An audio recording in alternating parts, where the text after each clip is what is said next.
Thomas, Bertie, and the Bumpy line. Every afternoon, Thomas the tank engine puffs along his branch line with Annie and Clarabelle.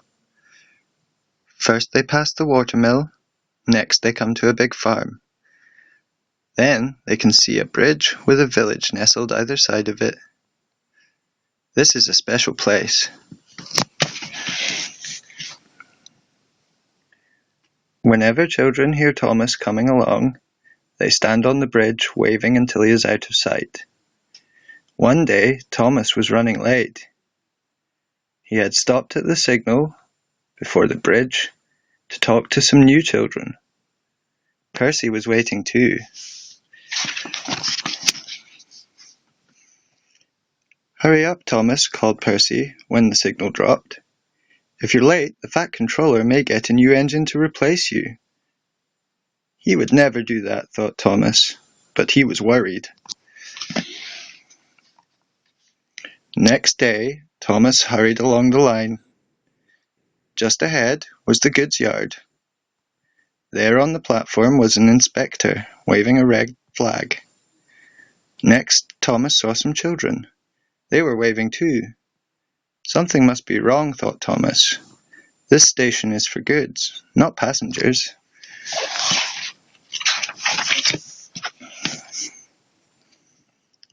"Help, Thomas, help! We are glad to see you," called the children. "Please will you take us home?" The station master explained to Thomas's driver that the school bus had broken down, and that all the parents would be worried if the children were late. Thomas waited as the children walked down from the bridge. Then he took them to the next station, where Bertie was waiting to take them home. When Thomas finished his journey, he was very late. He was worried that the Fat Controller might be cross with him. "I warned Thomas," puffed Percy to James. "He's been late one time too many. He'll be in trouble now." But the next morning the Fat Controller was nowhere to be seen. "Thank goodness," sighed Thomas.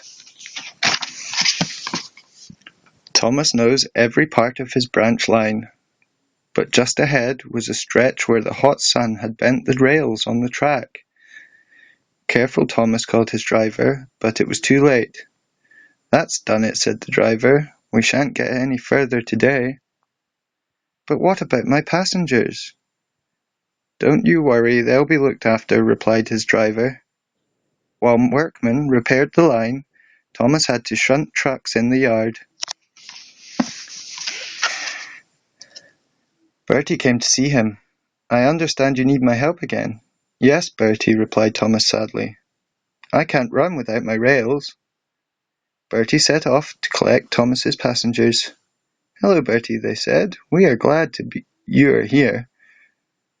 Bertie drove along the road that runs by the railway.